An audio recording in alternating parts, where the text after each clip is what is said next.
लो भाई। ओके।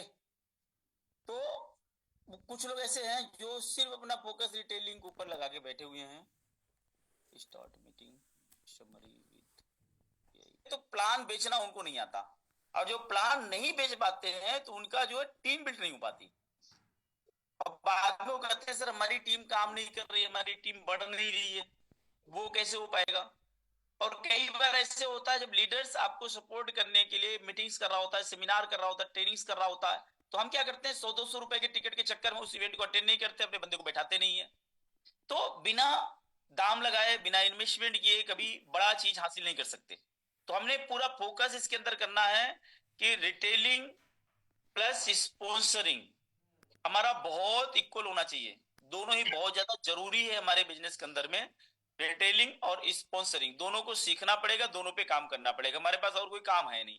और इन चीजों को अगर हम सही तरीके से सीख लिए तो सीखने के बाद जब हम एजुकेशन ले लिए, अपने प्लान का एजुकेशन, अपने प्रोडक्ट का एजुकेशन, अपने कंपनी का एजुकेशन, अपने इंडस्ट्री का एजुकेशन, पूरा ओवरऑल हर चीज का एजुकेशन जब हम हासिल करते हैं तो एजुकेशन लेने के बाद उसको एक्शन में जाना पड़ता है। यानी उस एजुकेशन को अपने टीम के अंदर जो है जाके आपको बताना पड़ेगा।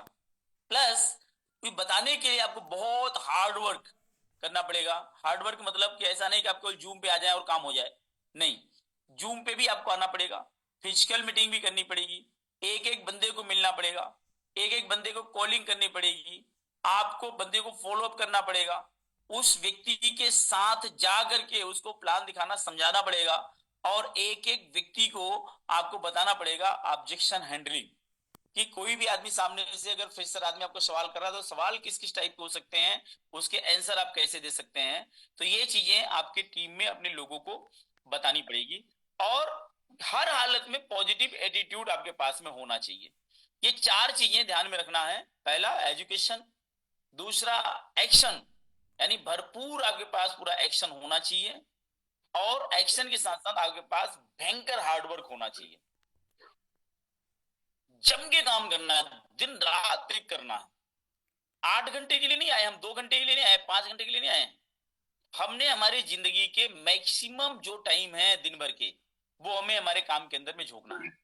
अगर कोई व्यक्ति नौकरी कर रहा है, बिजनेस कर रहा है, तो आप नौकरी और बिजनेस करने के तत्पश्चात जो आपके पास वक्त मिले उसको ईमानदारी से पॉजिटिव एटीट्यूड के साथ डालिए इस बिजनेस के अंदर में। लेकिन अगर आपके पास ऐसा कुछ नहीं है तो आप 100% अपने काम को, अपने अपने आप को इस अंदर में, बिजनेस के अंदर में डाल दो।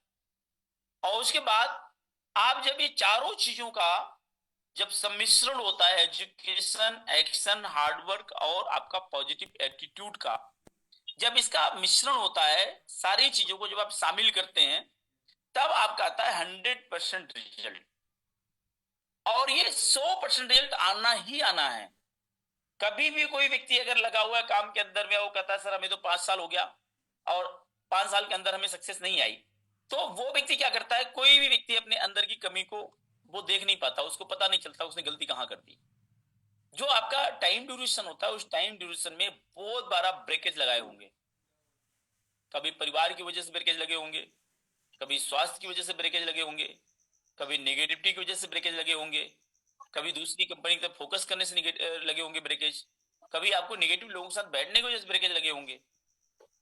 तो आपको इन ब्रेकेज से बाहर आने के लिए, और अगर डाल दीजिए 2 से 3 साल अपने आप को पूरी तरह से, तो 100% रिजल्ट आपके हाथ में।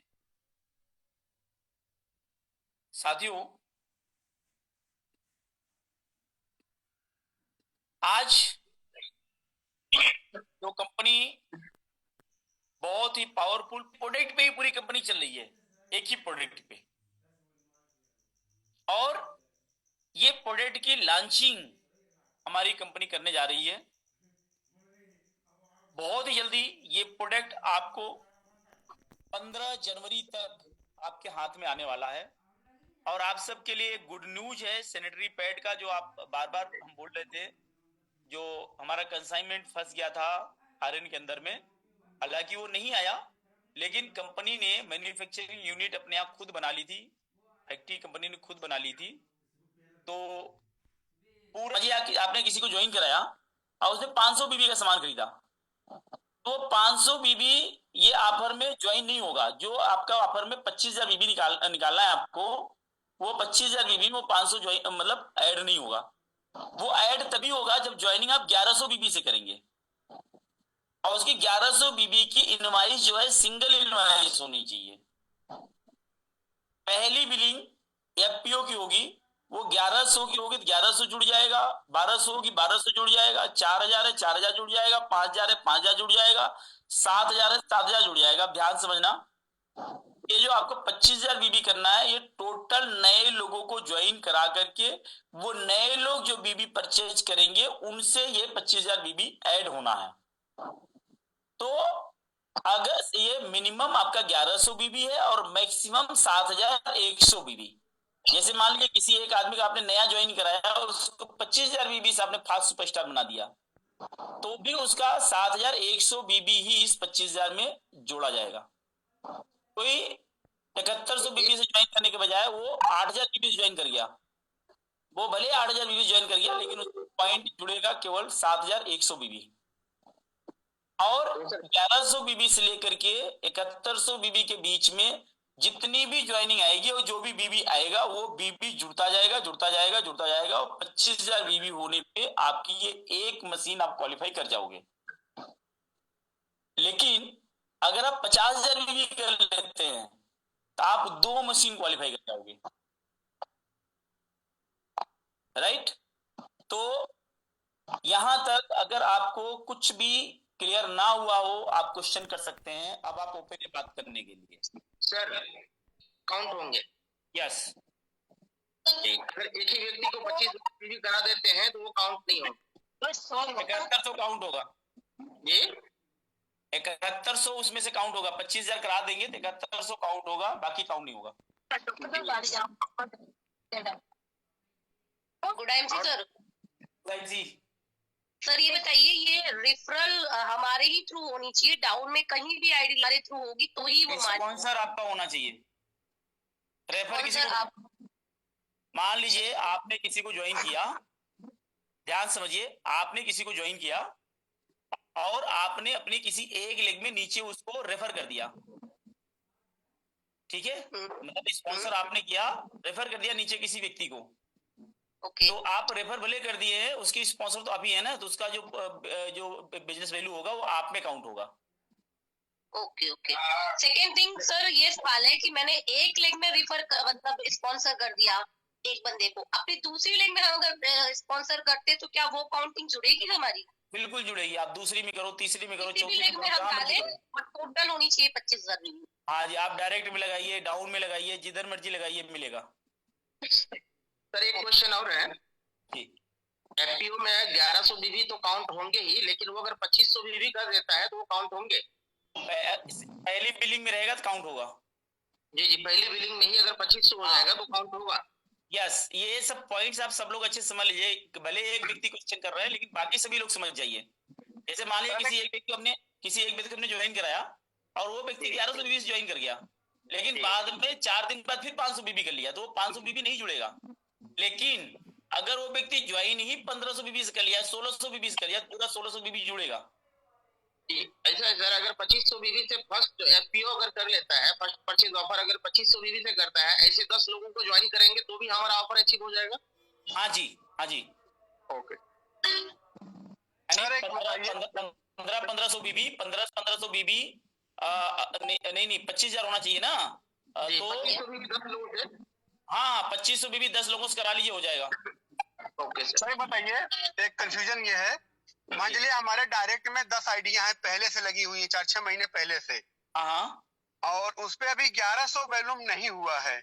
हाँ तो उनको करा करके भी आप कर सकते हैं। पुरानी आईडीज को भी हम एफपीओ का लाभ दिला सकते हैं? बिल्कुल दिला सकते हैं। ठीक है, थैंक यू सर। नहीं, उनका लेवल 10% नहीं होना चाहिए तब उनका ना सर। हाँ हाँ, वो तो क्लियर ही हो गया। 1100 वैल्यूम नहीं हुआ है तो 10% कहाँ से होगा? नहीं, पहले 500 बीबी से भी 10% हो जाता था, तो ऐसे लोग एक चीज ध्यान रखना राजेश जी। हाँ, पहले क्या होता था, 1000 बीबी पे कंपनी एफपीओ देती थी पहले। हाँ, तो जिस व्यक्ति ने भी एफपीओ लिया है वो दोबारा एफपीओ नहीं ले सकता, वो नहीं आएगा इसमें, ये ध्यान रखना। मतलब कि जिसकी पर्सनल परचेज 1000 वैल्यूम से कम हुई हो वो ले सकता है। हाँ 1000 के हम कहते आप जो है ना 1099 भी किए लेकिन एफपीओ नहीं लिए है। हाँ हाँ एफपीओ तो वो तभी लिया होगा जब इकट्ठा 1000 किया होगा। जी हाँ।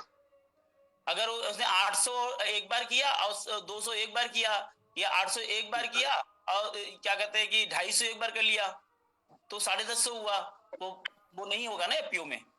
ठीक ठीक ठीक।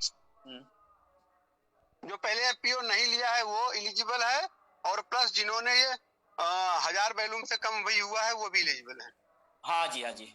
और सुनिए, कोई आदमी कई लोग ऐसे है ना 10% ही मिलेंगे, कई लोग सुपरस्टार ही मिलेंगे। ऐसे जैसे कोई आदमी कंपनी में ज्वाइन कर लिया, अब उसके नीचे कोई एक टीम आपने लगा दी, अब नीचे वाला बंदा काम कर गया, वो सुपरस्टार निकला तो ऊपर वाले भी सुपरस्टार निकल गया। लेकिन ऊपर वाले ने बीबी करा है मतलब 1000 के नीचे 700 800 900 ऐसा बीबी किया है, वो आदमी भी परचेज करेगा तो भी माना जाएगा। बढ़िया। समझी बात, समझ में आ गया? ठीक है, और कोई क्वेश्चन?